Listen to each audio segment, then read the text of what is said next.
Hello, welcome to Do It Yourself channel. Today I will show you how to change touch and hold delay in Samsung Galaxy Z Fold5. To change our touch and delay screen time, we need to go to settings.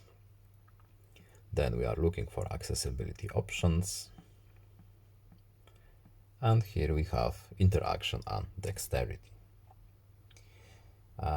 And here it is, touch and hold delay. By default, it is about half a second. As you can see here, we can change it to whatever we like. Let's say 1.5 seconds.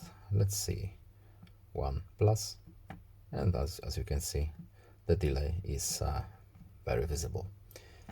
And 0.3 seconds, very fast.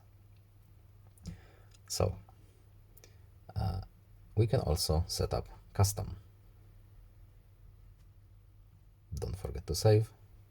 And now, as you can see, is almost 2.5 seconds. So I hope this video was helpful to you. Please leave a like and subscribe. Have a nice day and see you in the next video. Goodbye.